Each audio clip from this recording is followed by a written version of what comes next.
you are trying to call is currently not reachable. Please try again later.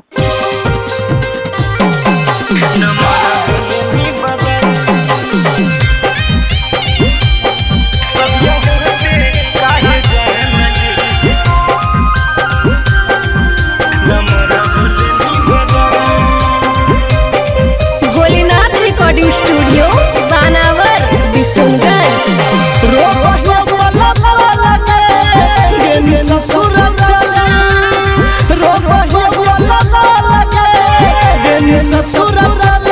सदिया होते काहे जाने number बोले नहीं बदल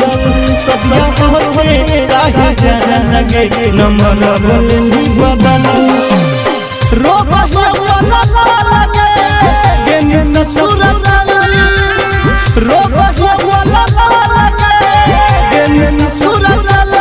सदिया होते काहे जाने नंबर बोले नहीं बदल सदिया होते काहे जाने नंबर बोले नहीं बदल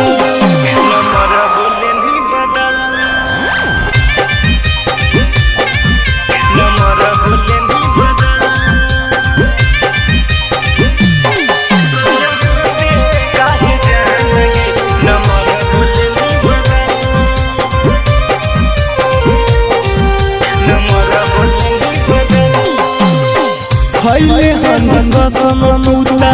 जाके मंदिर में अकिया लगा के गनी हमर तू दिल में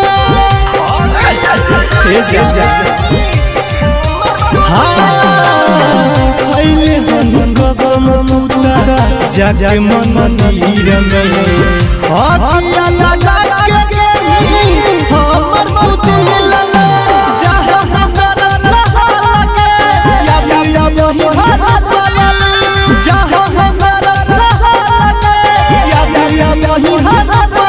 सदिया होते काहे जाने नंबर बोले नहीं बदल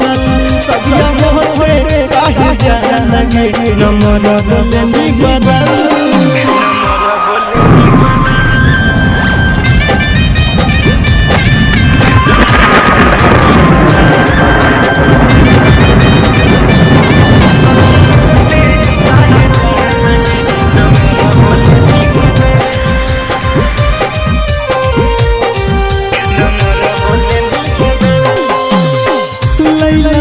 जैसन करो हमसे प्यार गए भूल गए हमारा तू मिलत बातार गए भूल गए लैला मजनू जैसन करो हमसे प्यार गए भूल गए हमारा तू मिलत बातार